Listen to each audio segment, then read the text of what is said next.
Buenas tardes.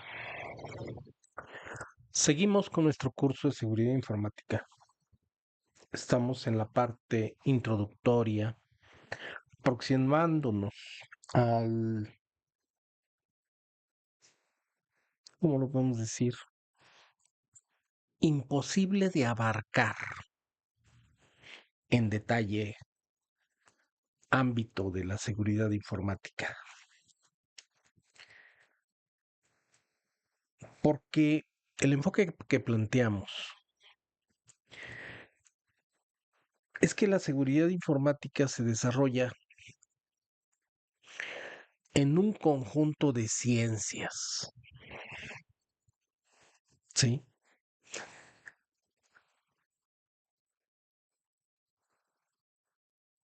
Es una idea que por motivos pedagógicos he estado construyendo, sí, desde hace tiempo, desde hace tal vez unos 12, 14 años. Y es que la seguridad informática la podemos analizar desde múltiples ciencias. Y es inabarcable porque requiere pues especializarse, ¿sí? En muchos ámbitos. De todos estos ámbitos realmente en lo único que puedo decir que me he especializado es en el criptoanálisis y en particular el criptoanálisis de contraseñas, es en lo que he hecho investigación. Pero cuando uno está en un curso universitario, es muy importante que uno dé una perspectiva sistemática del campo de la seguridad informática. Sí, originalmente eh, la idea comenzó con la lectura de este libro, adentro del Palacio de los Rompecabezas de James Bamford. Ella es viejo, es de 1983 y es el primer libro escrito sobre la National Security Agency. Y realmente es un libro que cualquier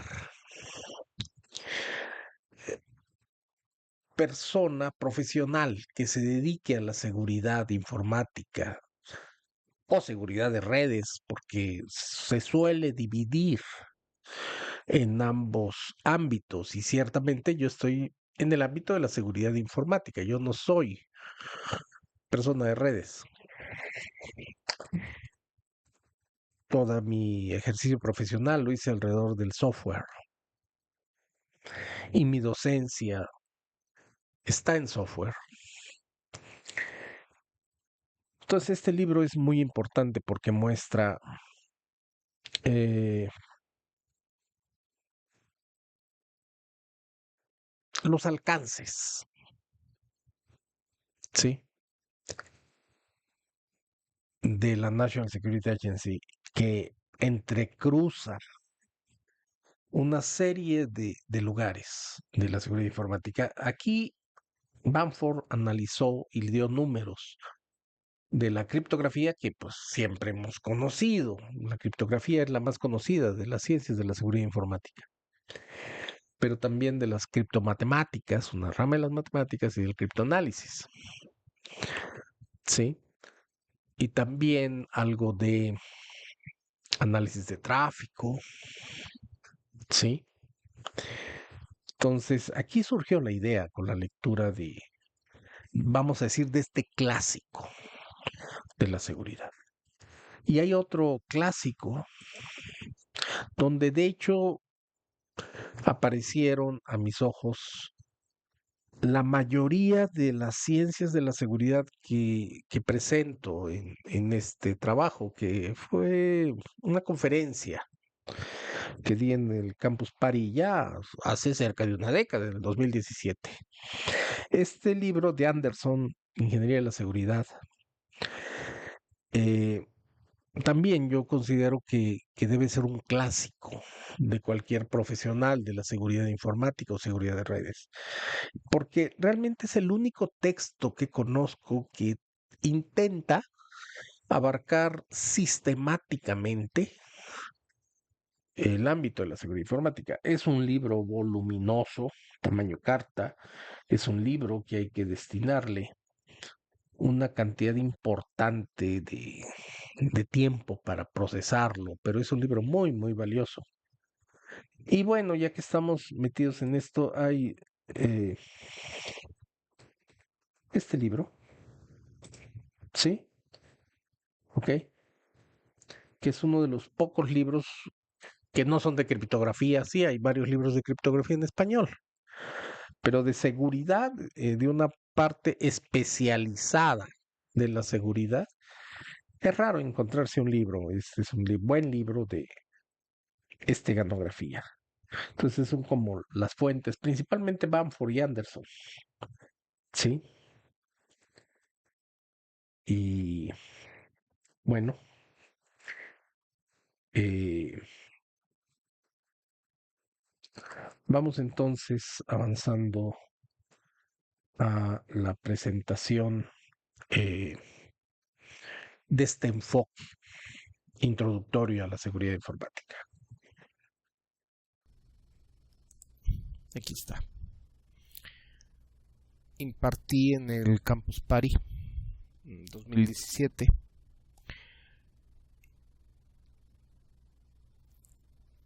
Y es producto de un ejercicio eh, donde fui incluyendo de distintas lecturas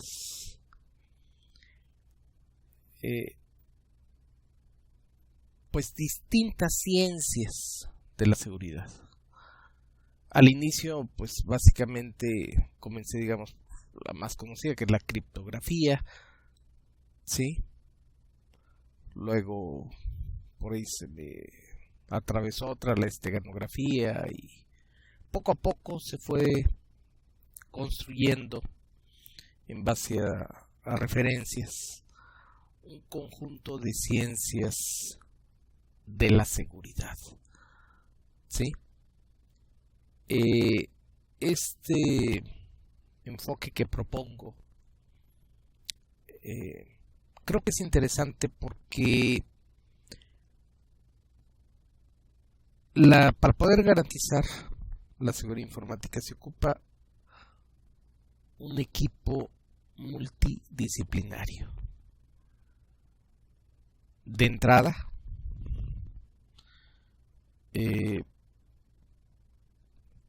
es necesario un experto en la parte de seguridad de redes, ¿sí?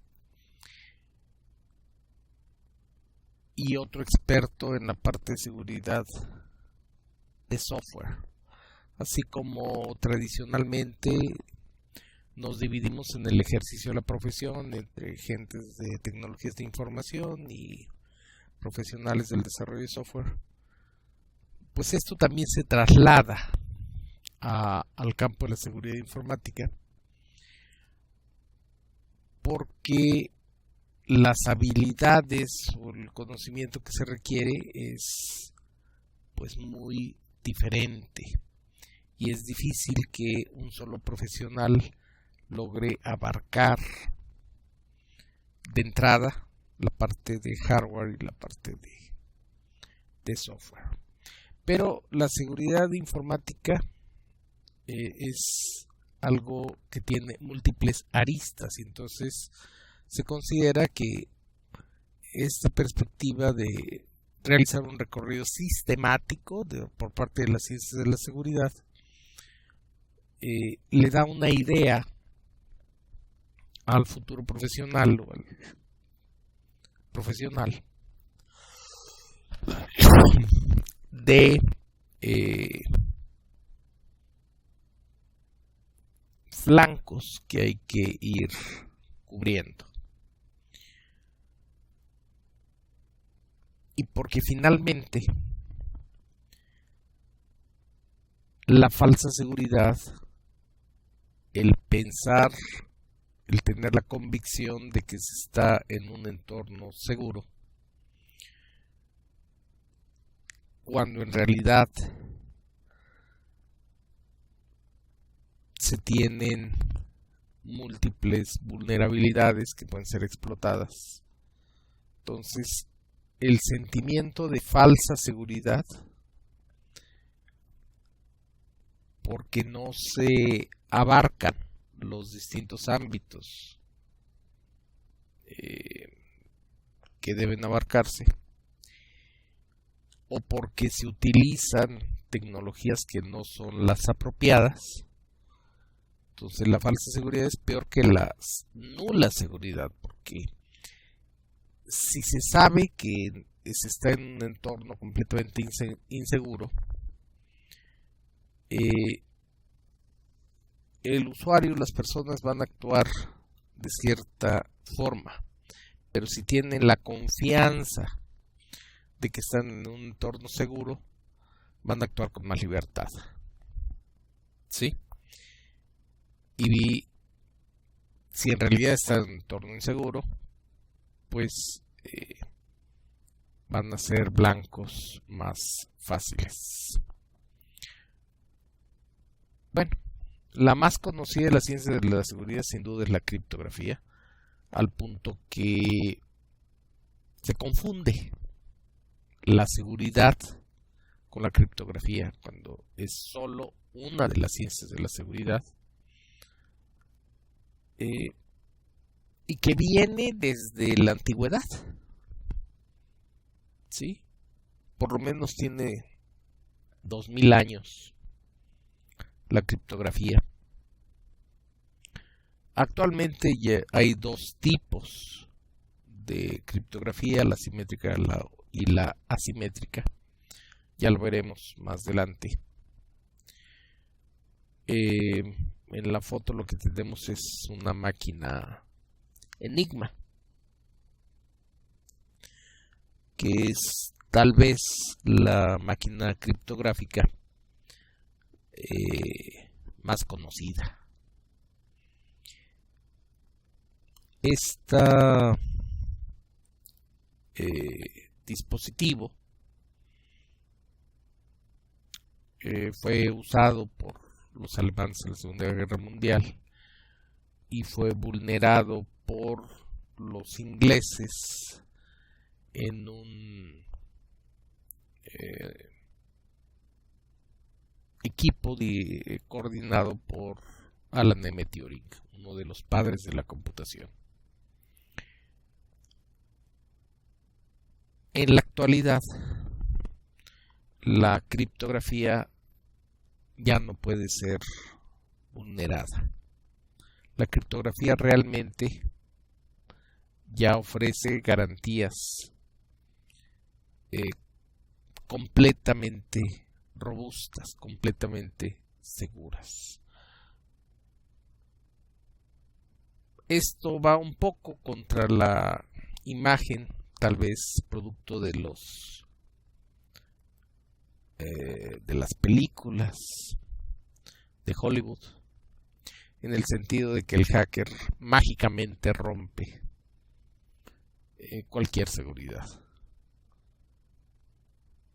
La criptografía en la actualidad no es factible de ser vulnerada. Es sumamente sólida.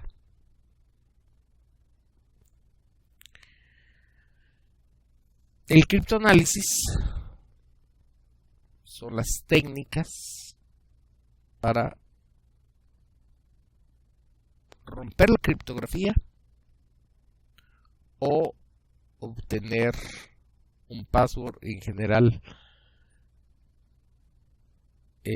vulnerar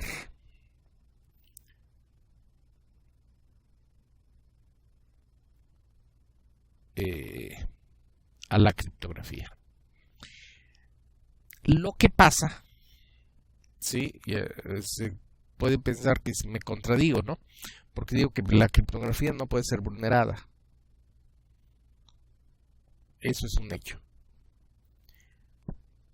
Pero las llaves criptográficas se guardan encriptadas, protegidas por password, Password Based Encryption, PBE. Y entonces la criptografía en sí no puede ser vulnerada, pero si el password que protege una llave criptográfica no es lo suficientemente sólido, lo suficientemente robusto, entonces sí es posible vulnerar la criptografía, porque es posible encontrar la llave porque el password lo permitió. Hay técnicas criptográficas que han sido rotas. ¿Sí? Hay técnicas criptográficas que se sabe que son inseguras.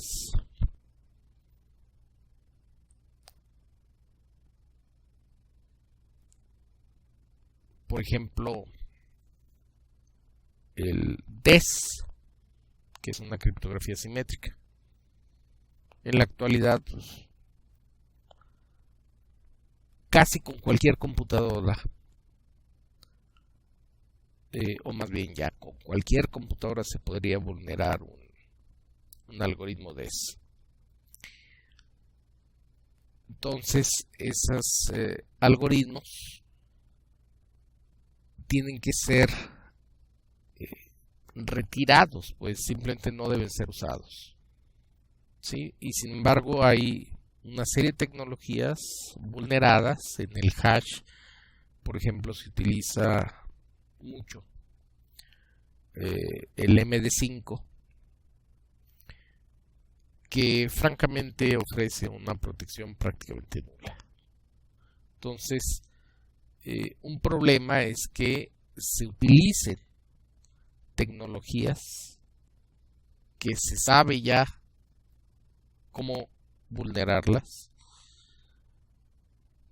y eso pues sí va en la responsabilidad pues de los ingenieros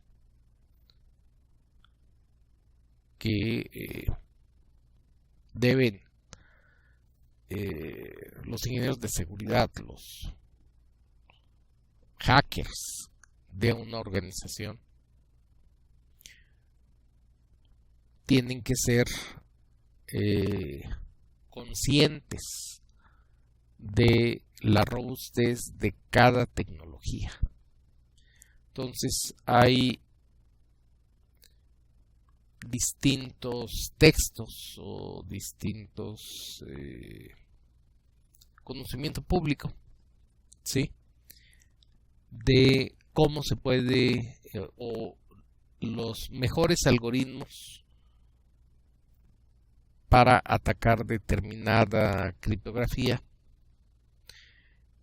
Pero estos algoritmos solo pueden ser exitosos en los casos de criptografías robustas, como el RSA o las curvas elípticas en el caso de la criptografía simétrica, o el ICE en el caso de la criptografía simétrica. Son criptografías sumamente robustas.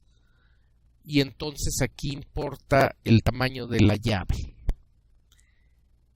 El tamaño de la llave es determinante para que nadie, ni siquiera el gobierno de los Estados Unidos, con las más grandes supercomputadoras del mundo, trabajando durante largos periodos de tiempo, sea capaz de vulnerar un solo criptograma. Pero se ocupa que el tamaño de la llave sea robusto, sea grande. ¿Sí? En simétrica lo recomendable son 256 bits. En asimétrica, pues depende del algoritmo.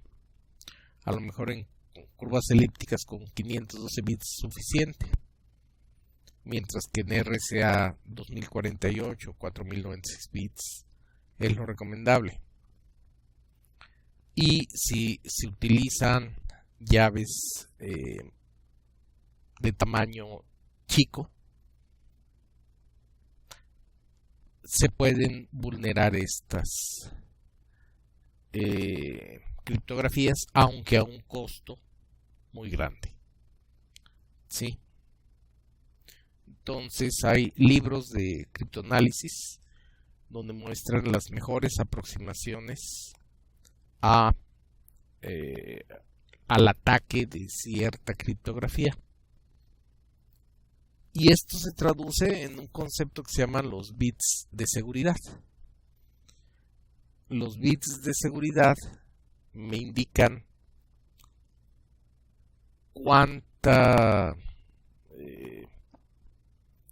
qué tanto esfuerzo computacional es necesario para vulnerar un criptograma. La idea, por supuesto, es que la criptografía que se utilice sea una criptografía muy robusta, de forma que sea imposible vulnerarla.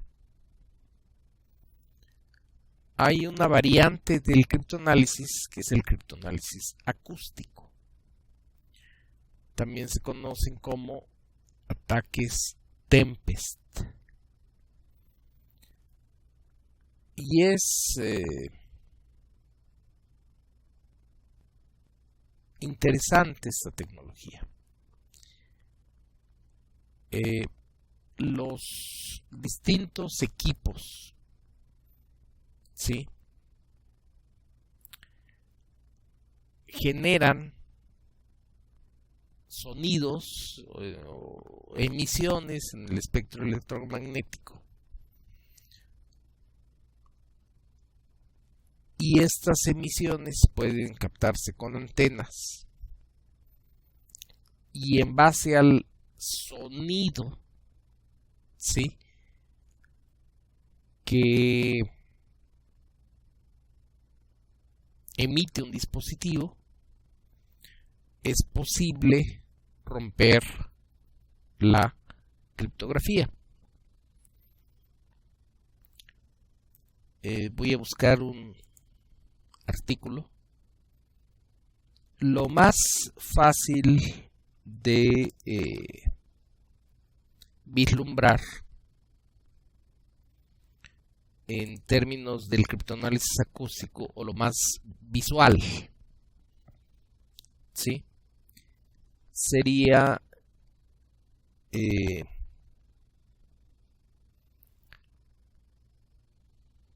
el sonido de un teclado. Nosotros asumimos, ¿sí?, que las teclas suenan de la misma manera cuando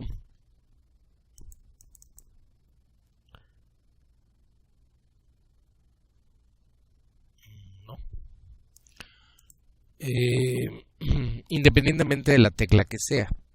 En sentido estricto eso no es cierto. Distintas teclas, al amplificar su sonido,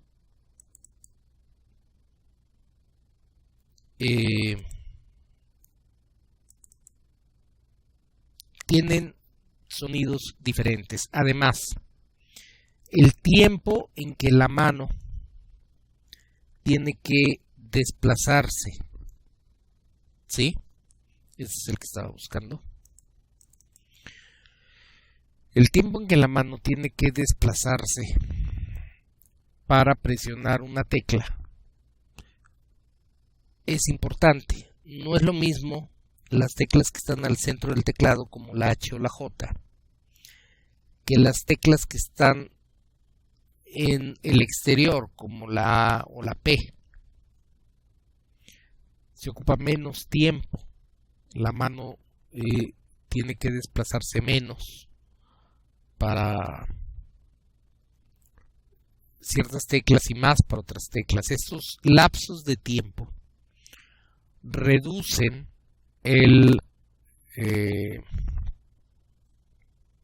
la posibilidad de que teclas fueron oprimidas. Entonces, aparentemente es sencillo poder saber qué es lo que una persona está escribiendo simplemente con grabar con un micrófono de un iPhone, de un celular de Apple. Son micrófonos muy buenos. Y con esos micrófonos se puede realizar análisis acústico. ¿Sí? Lo más sencillo de comprender es lo de los teclados, pero también se puede determinar qué documento, qué fue lo que se imprimió en una impresora a partir del sonido que emite la impresora. ¿Sí? Y este artículo habla de extracción de una llave RCA mediante criptoanálisis acústico de un bajo ancho de banda. RCA es el sistema criptográfico asimétrico más usado en la actualidad y es la sigla de tres personas: Rivest, Shamir y Adleman. Y este es el mismo Shamir, autor, coautor de la tecnología RCA, que firma el artículo como coautor. ¿Sí? Entonces el mismo autor de la tecnología está reconociendo que por medio de micrófonos es posible encontrar la llave privada, en este caso, la llave secreta, ¿sí? En una criptografía asimétrica. Entonces, el criptoanálisis acústico es una de las principales amenazas en la actualidad a la seguridad informática, aunque requiere un equipo relativamente sofisticado y requiere conocimiento también en detalle de cómo funciona este tipo de criptoanálisis. Según Anderson, ¿sí? En el último cuarto del siglo XX, o sea, entre 1975 y 2000, que es una barbaridad que esto venga desde el 75, y que la comunidad de seguridad realmente no tenía idea del criptoanálisis acústico hasta fechas relativamente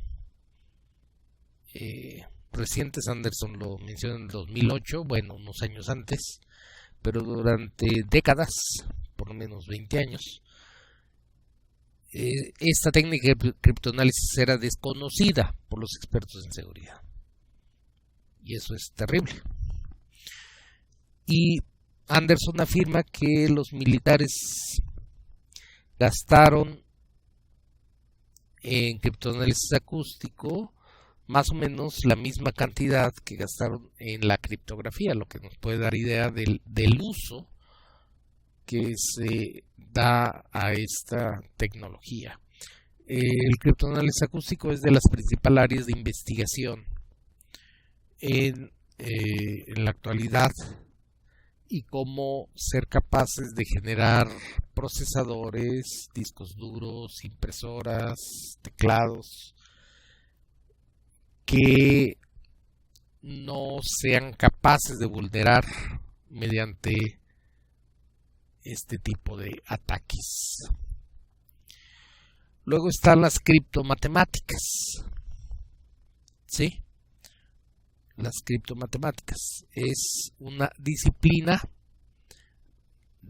de las matemáticas, son matemáticas aplicadas, que estudian el esfuerzo para poder romper un criptograma. ¿Sí? Por ejemplo, en esta última gráfica circular, una criptografía simétrica de 256 bits, de lo rojo, como la cantidad de bits, más o menos tendría la misma seguridad que 15.369 bits asimétricos en RSA, o alrededor de 512 bits en curvas elípticas. Curvas elípticas y RSA son criptografías asimétricas. Luego veremos en detalle.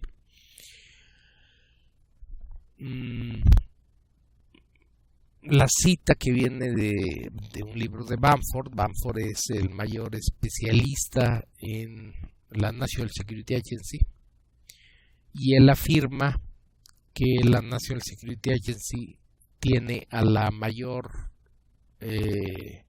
cantidad de matemáticos contratados, matemáticos y lingüistas contratados en los Estados Unidos, posiblemente en el mundo. Sí, entonces el principal empleador de los matemáticos en la Agencia de Seguridad Nacional de los Estados Unidos. ¿Sí? Entonces, nos sirve para ver la fortaleza relativa de un sistema con respecto a otro. Por ejemplo, 128 bits de AES, que es simétrica, equivalen a 3072 bits de RSA, o a 256 a 383 bits de curvas elípticas. Entonces, una criptografía, digamos, de 256 bits se considera verdaderamente impenetrable. Y bueno, la criptocomputación ya va sobre los algoritmos, la eficiencia. En este caso, lo que tenemos es una tarjeta para realizar criptografía, porque no hay nada más veloz que la electrónica. ¿Sí? Entonces,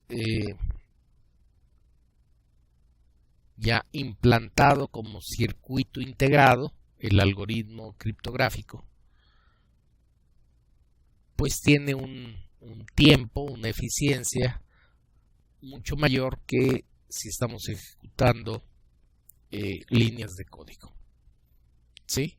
Y también importa la implementación de los algoritmos para realizar criptografía simétrica o asimétrica, o criptoanálisis. ¿Sí? ¿Cuáles son los mejores algoritmos? ¿Sí? Las implementaciones más eficientes que se pueden construir.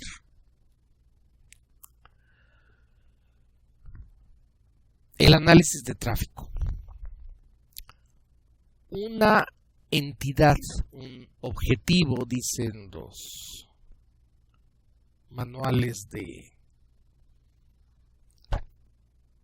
seguridad militar, un target, puede ser impenetrable, absolutamente impenetrable. O sea, las comunicaciones de este objetivo viajan fuertemente encriptadas y realmente no es posible penetrar a su computadora y no es posible determinar qué es lo que está emitiendo un equipo. ¿Por qué? Porque la seguridad en ese equipo es muy buena, simplemente por eso. Pero entonces podemos darle la vuelta y estudiar aquellas máquinas con las cuales este objetivo se conecta. ¿Sí? Y entonces de forma indirecta, mediante análisis de tráfico, puedo lograr saber bastante de mi objetivo, porque es probable, que las personas o organizaciones con las que esta entidad se comunica no tengan el nivel de seguridad que el objetivo. ¿Sí? Entonces, si el objetivo es impenetrable, sus contactos probablemente sí sean vulnerables. La biometría. Bueno, la identificación de anatómica o conductual como vía de la autenticación de una persona.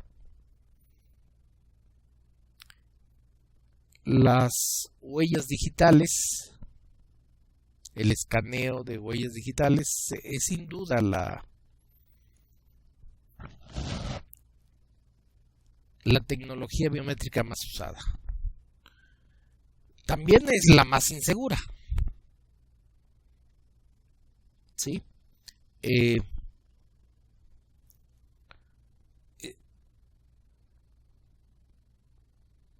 Esta técnica de las huellas dactilares tiene muchos falsos positivos y falsos negativos. Muchos, en comparación de las otras técnicas.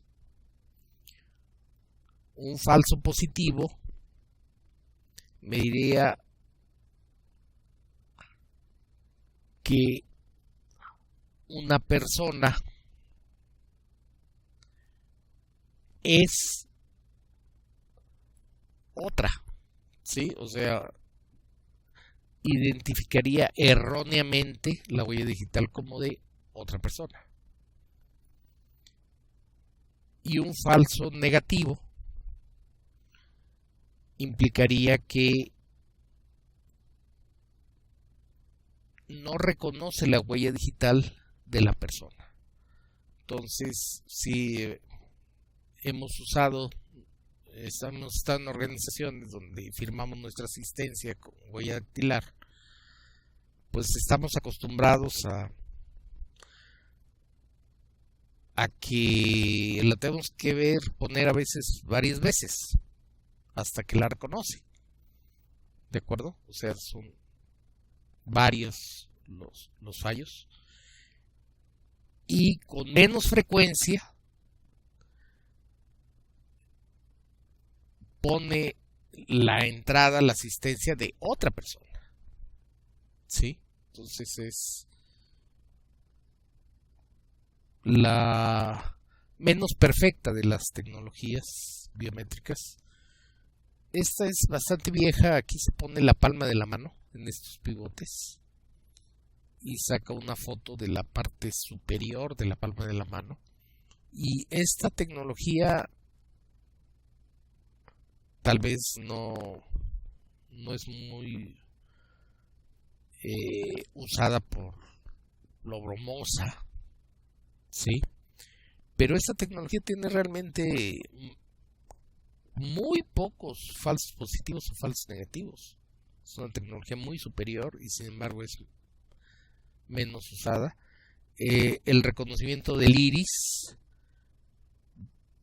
pues no se ha desarrollado masivamente porque es muy invasivo, ¿sí? Es algo incómodo para los usuarios el que les escaneen el iris. Pero en la actualidad ya hay algunos celulares que realizan escaneo del iris a distancia, ¿sí?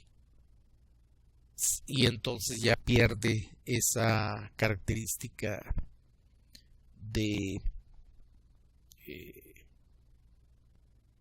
una tecnología invasiva, incómoda. Tenemos reconocimiento de firmas, reconocimiento de patrones de caminar, ¿sí? Parece que esta es de las tecnologías más robustas que existen, ¿sí? En cuanto a que es muy difícil que alguien engañe a la computadora, camine de otra manera, como que nuestros patrones de caminar son buenos identificadores de quiénes somos. El reconocimiento de rostros, pues es una tecnología que va en desarrollo. Sí, actualmente las cámaras, y la ciudad está llena de cámaras. Sí, hay Londres, una persona normalmente pasa por 5,000 cámaras en un día. Pero todavía no tienen esa capacidad de detección de rostros. Es una tecnología que está en proceso, ¿sí? Y por un lado, qué bueno, porque es una amenaza a la privacidad también el reconocimiento de rostros, pero es una tecnología que sigue avanzando. Ya no tienen ningún problema, digamos, para poder leer las placas de un automóvil, una cámara. Entonces, aunque a la velocidad que vayan los carros, ¿sí? Se puede determinar qué placas llevan. Pero el reconocimiento de rostros va caminando, va obteniendo logros, pero todavía es una tecnología que le falta para poder ser usada comercialmente y masivamente. La ciencia de redes habla sobre las redes sociales, sobre la discusión pública que se da en redes sociales. Aquí es donde se dan los bots, que tienen el propósito de crear una tendencia o evitar que se genere una tendencia. Hay mucho dinero metido en esto. Es una forma de controlar el internet, controlar la discusión pública. Y bueno, la ciencia de redes estudia estos fenómenos de descentramiento de la red, o de bots, o de qué tan sana, orgánica es una discusión en una red social. Hay empresas que se dedican a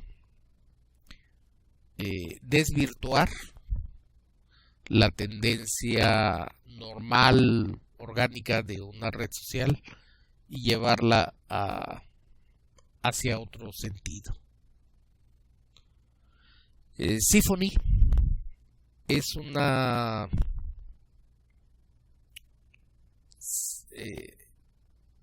es para conversaciones telefónicas seguras.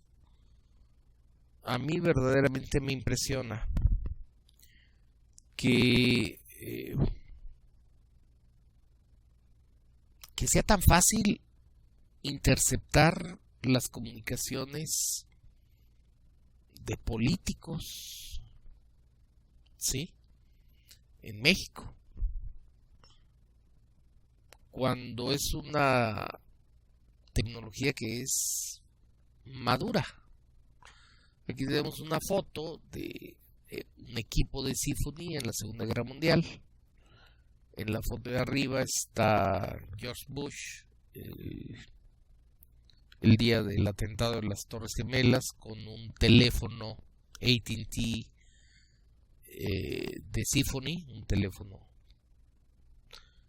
que encripta, ¿sí? La voz y la manda encriptada, y el otro teléfono lo desencripta. Y aquí tenemos dos aplicaciones para teléfonos celulares, Silent Circle, y esta es de los iPhone, ¿sí? Entonces, son tecnologías maduras, son tecnologías seguras, y es posible tener en la actualidad comunicaciones encriptadas, y es posible entonces tener confidencialidad en nuestras comunicaciones, pero esto realmente se usa muy poco. El cómputo forense, ¿sí?, es una disciplina cruzada con lo legal de la seguridad, ¿sí? Puede ser organizacional o puede ser como parte de los organismos de procuración de justicia. Si es organizacional, el experto en cómputo forense está evitando ataques contra su organización, ataques que son constitutivos de delitos. Entonces, desde la organización, digamos un banco, ¿sí?, se tiene coordinación con la policía cibernética para poder no solo detener los ataques, sino aprender a los cibercriminales, ¿sí? Y ya en la parte de los organismos de procuración de justicia, hay certificaciones específicas para cómputo forense, ¿sí? Esta parte de abajo es un estuche con distintos cables, ¿sí?, para poder conectar cualquier equipo que use cualquier tecnología, y esta es una estación de trabajo de cómputo forense, ¿sí?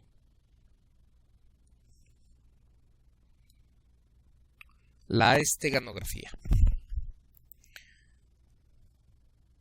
En este caso es ocultar datos en archivos digitales. Ahora, estos datos, ¿qué es lo que se oculta? Criptogramas. En esta foto, como en las de arriba, realmente el ojo humano no alcanza a percibir una diferencia, ¿sí? Uno abre el JPG y pues la verdad es que se ven idénticos, ¿sí? Pero adentro de un JPG está un criptograma, y en la otra imagen no. Lo que pasa es que las paletas de colores que se usan en la actualidad ya son de 16 millones de colores, y el ojo humano simplemente no puede discernir entre diferencias de tonalidades tan pequeñas, ¿sí? Entonces, si guardo un criptograma en los bits menos relevantes de una paleta de colores, pues la foto se ve idéntica, ¿sí? La foto se percibe idéntica, pero el criptograma ya está oculto, ¿sí? Es muy común ocultar los criptogramas. la goniometría. En la Segunda Guerra Mundial, era posible determinar un objetivo, que podía ser un barco, que podía ser un avión, ¿sí? Un submarino, con 3 estaciones de escucha. Entonces las estaciones estaban ubicadas en lugares diferentes y estaban sincronizadas con relojes atómicos, con relojes en los nanosegundos. La luz viaja 30 centímetros en un nanosegundo. Entonces, si tengo distintos relojes ubicados en distintos lugares y recibo una transmisión en estos distintos lugares, echándole matemáticas al asunto, puedo encontrar el punto de emisión de la señal. En la actualidad esto se ha perfeccionado bastante, al punto que este avión estadounidense, el S-47, pues está lleno de antenas. Sí, tiene antenas por todos lados. Entonces ya desde una sola estación de escucha, en este caso desde un avión S-47, es posible encontrar la ubicación de un objetivo. Por ejemplo, terroristas, según los estadounidenses, sí, que hace uso de un teléfono celular, sí, y simplemente con ese uso de ese celular, independientemente de las torres de telefonía, sí, o teléfono satelital, lo que sea, es posible conocer su ubicación precisa y pues le mandan misiles, ¿verdad? A esa ubicación. Es algo que se da de forma relativamente frecuente. Entonces la goniometría, telemetría, ¿sí? Ubica un objetivo contando la diferencia en lectura de los distintos relojes. La lingüística computacional, ¿sí? Ya esto es objetivo logrado. Ya la lingüística computacional ya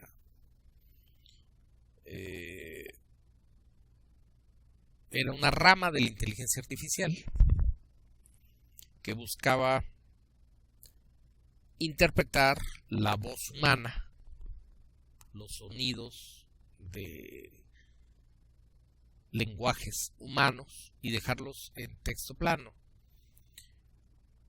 De hecho, es algo curioso. Yo recuerdo a finales de los 80, principios de los 90, el procesador el procesador de texto, ¿sí?, tenía la funcionalidad de que con un micrófono le dictaras y lo hacía bastante bien. Y estaba incluida la funcionalidad dentro del procesador de texto. Después, yo me imagino, cuestión de patentes, pues ya se compra como un software adicional que ya no está integrado en el procesador de textos, y a la fecha únicamente se hace reconocimiento de voz con fines de discapacidades, ese tipo de cosas, los sistemas operativos o la ofimática, ¿sí? Pero ya es una disciplina, ya es una tarea lograda, es decir, ya sin errores, ya se puede transcribir la voz de cualquier persona, bien sea un origen telefónico, sí, lo que sea. En esta cita de Bamford, de otro libro de Bamford, sí, habla de que este autor cuestiona que el gobierno de los Estados Unidos le dio equipo a México, un país impresentable para el autor, y bueno, tiene bastante razón, sí, porque los organismos de procuración de justicia pues recurren a la tortura de una forma sistemática, es una realidad. Y entonces a este país, pues cómo se le ocurrió al gobierno de Estados Unidos darle el equipo, sí, para que pudiera llevar 8 millones de conversaciones telefónicas simultáneas a texto plano, o sea, todas las conversaciones del país, ¿sí? Pero luego México compró equipos israelitas, reportaje de Aristegui, ¿sí? De Proceso también, si mal no recuerdo. Entonces, el gobierno mexicano compró equipos más modestos en Israel, pero compró varios, que tenían la capacidad de llevar 300,000 conversaciones telefónicas a texto plano. Entonces, bueno, digamos que lo práctico es grabar toda la conversación telefónica de manera permanente y después ir buscando aquellas llamadas telefónicas que sean relevantes para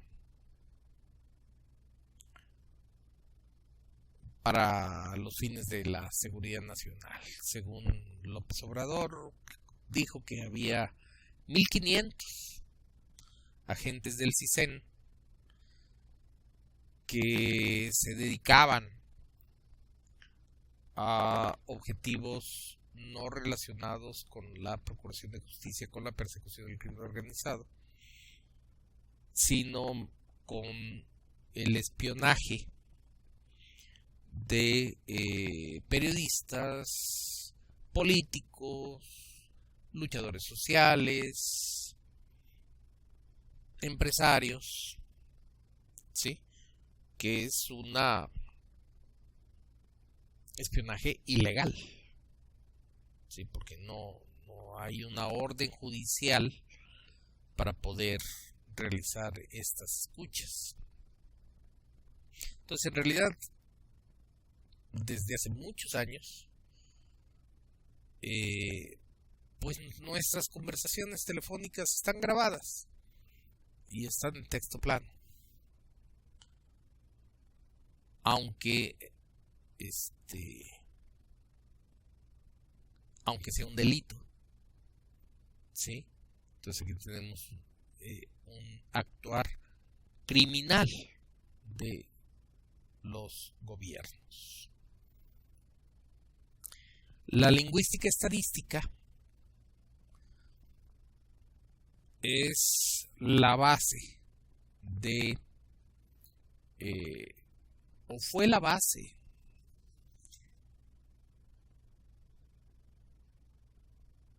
más bien, es y fue la base del criptoanálisis. cada lenguaje, cada idioma humano, del slide tiene la ñ, pues es del español, utiliza las letras en distintas frecuencias. Y entonces la más usada en el caso del español es la E. En segundo lugar es la A.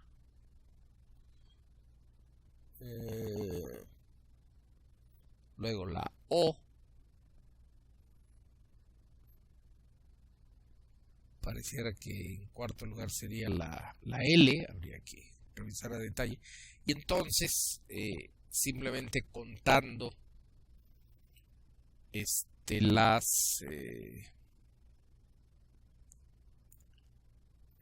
el número de veces de un símbolo, pues ya se podía desencriptar. Esto fue válido hasta 1500 y tantos, 1400 y tantos, en que en Venecia una persona encontró la criptografía, ¿sí?, polialfabética, varios alfabetos, ¿sí?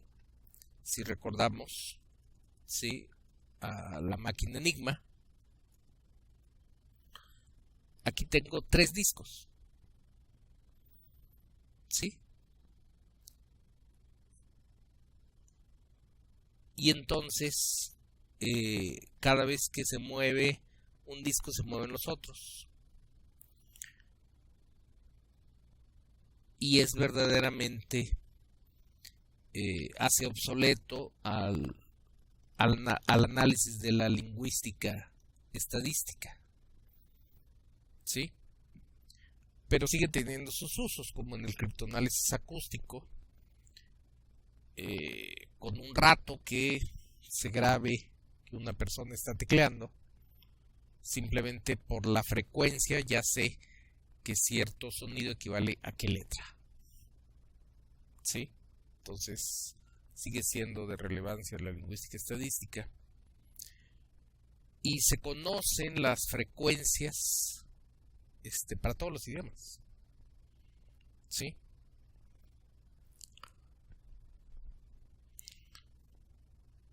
Procesamiento de señales. Aquí es una disciplina electrónica computacional. La detección, amplificación, aislamiento, interpretación de señales eléctricas del espectro electromagnético, ¿sí? Esto de arriba es una base militar estadounidense que está en Alemania, ¿sí? Y estas cosas como pelotas de golf o de ping pong gigantescas se llaman radomos. El propósito de un radomo es que no se vea la antena que está dentro, y no se ve entonces a dónde está apuntando, o no se vea qué tipo de antena es. Hay más de 200 instalaciones en el mundo, ¿sí?, instaladas por una alianza que se da en algo que se llama los 5 ojos. Lo comentamos la sesión anterior, ¿no? Una alianza entre Estados Unidos, con la Nación Estadounidense, Inglaterra, Canadá, Australia y Nueva Zelanda. Y esto que colectivamente se llama los 5 ojos, realmente tiene la capacidad de revisar el espectro electromagnético del planeta. Y generan entonces la interceptación de comunicaciones a nivel global. Es una realidad. Esto existe, no son rollos conspiranoicos, es una realidad.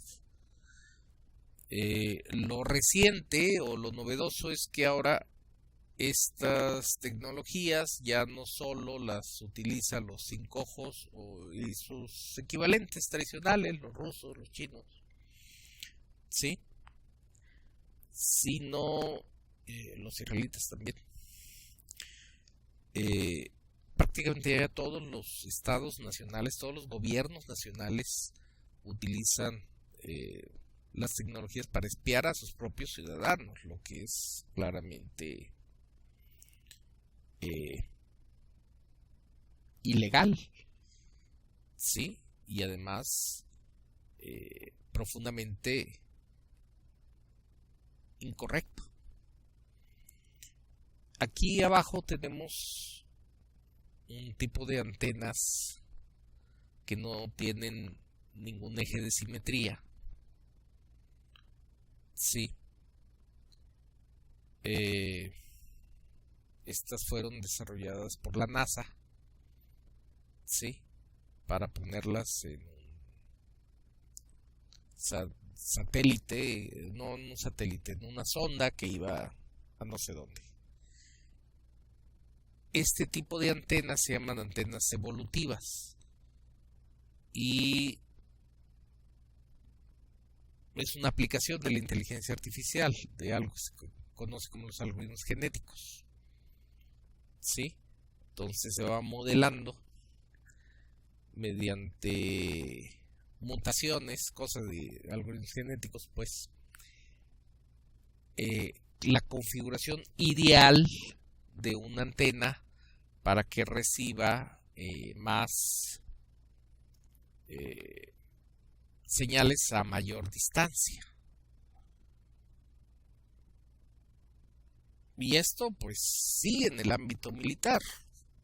Esto no es comercial en absoluto. Inclusive he tenido la paciencia. Estas otras son de esfuerzos más bien universitarios. Estas son de la NASA. He tenido la paciencia en un par de bibliotecas universitarias de revisar libros de antenas y me he encontrado con la sorpresa de que ni siquiera mencionan a las antenas evolutivas. ¿Sí? Entonces sigue siendo secreto militar. Y podrían explotarse comercialmente. Por ejemplo, imagínense una antena que estuviera en un carro y que me permitiera captar estaciones de radio a una distancia grande. Tendría su uso, ¿verdad? O sea, en vez de escuchar las 30 estaciones o 20 estaciones que tengo acceso, podría escuchar 500, ¿sí? Con una antena de este tipo, ¿sí? Pero su uso no es comercial en ningún sentido, ¿sí? En alguno de estos radomos o en algunos de esos radomos pudiera haber antenas evolutivas gigantescas, ¿sí?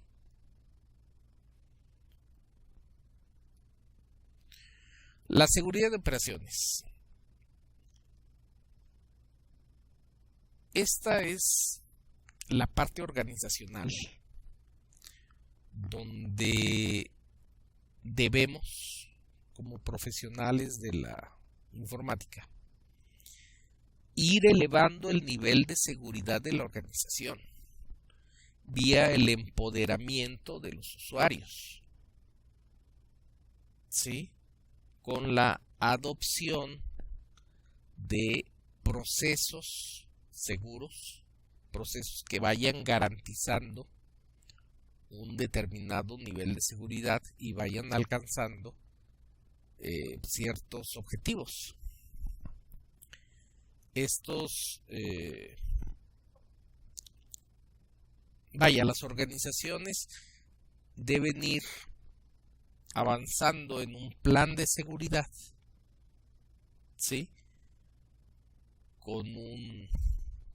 Puede no ser un equipo grande de personal, pero sí con cierto personal dedicado a la función de la seguridad organizacional,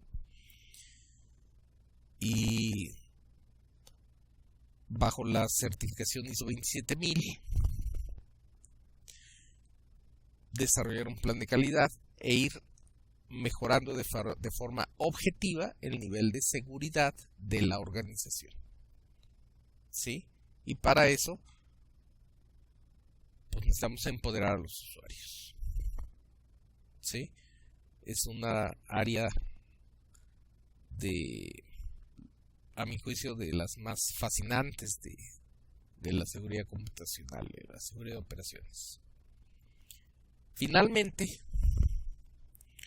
la última ciencia de la seguridad que he encontrado, porque realmente no, este listado ha sido construcción propia. ¿Sí? Me lo he encontrado de forma fragmentada y lo he ido compilando. Entonces hay tal vez algunas disciplinas que se me evaden todavía. ¿Sí? Disciplinas o ciencias de la seguridad que simplemente todavía no soy consciente que existen. Pero la última es la vibrometría láser. ¿Sí? Este es un equipo en eBay de vibrometría láser caro, $8,300. En aquellos días $150,000, ahorita sería un poquito más. Y es un láser, un LDV, láser Doppler vibrómetro. ¿Sí? Aquí tenemos el puntito del láser, ¿de acuerdo? Y pues incluye su hardware y su software. ¿Y qué es lo que puede hacer un LDV?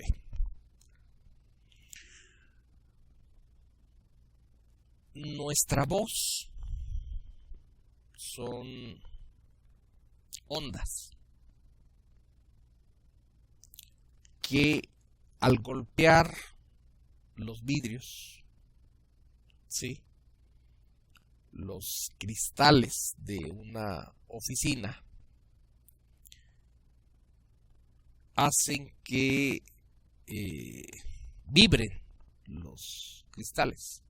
Obviamente esa vibración es imperceptible para el ojo humano, pero no para un láser Doppler vibrómetro.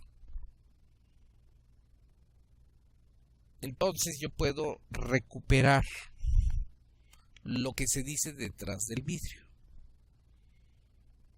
Y se recupera la tonalidad de la voz, o sea, yo puedo saber quién está hablando, como si estuviera adentro del lugar al cual está enfocado un láser Doppler vibrómetro. Y puedo fijarlo con un tripié y enfocarlo a una oficina que esté en el piso, en el último piso, en el penthouse de un edificio, que es normalmente donde está la oficina del director general. ¿Sí? Entonces esta tecnología se usa mucho para espionaje industrial. ¿Sí? O sea, es usada por competidores deshonestos, ¿sí?, que quieren estar espiando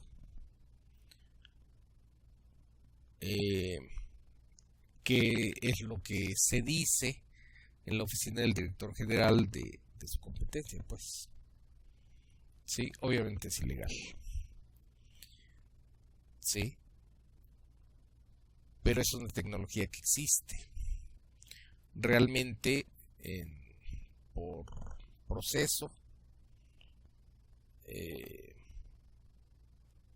las instalaciones del gobierno estadounidense, instalaciones militares, realmente no tienen ventanas. Podrán tener vidrio, podrán parecer espejos, vidrios que rodeen el edificio, ¿sí? Pero detrás del vidrio lo que hay es un muro de concreto, ¿sí? El vidrio es únicamente con una función estética, ¿sí? Además, eh,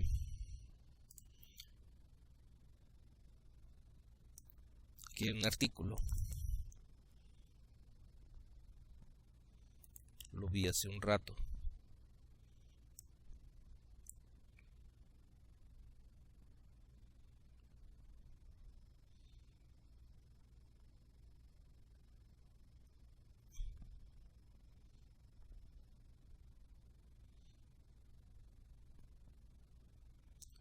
era de un investigador chino, ¿sí? A lo mejor no lo encuentro. Este,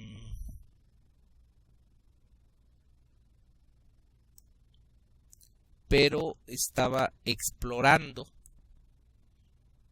¿sí? A la vibrometría láser. No, no lo veo. En el contexto de otros materiales.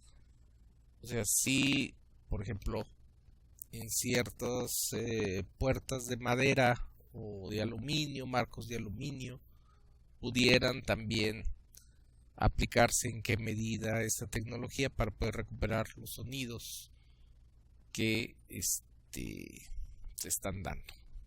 Eh, o sea, no solo los vidrios, sino hay investigación en otros materiales, en plafones, o no sé, pues en otro tipo de materiales igual pueden resonar con el con la voz.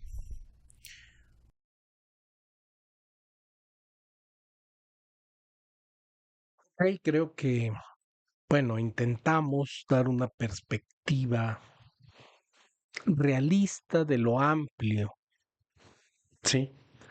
Que es el conocimiento de seguridad informática. Y bueno, ya nada más resta agradecerles el tiempo que nos han brindado, ¿sí? Suscríbanse al canal Sergio Ibraki Reload para que reciban los avisos de los videos que vamos a ir estando subiendo. La idea es completar un curso de seguridad informática en unos cuantos meses. Muchas gracias.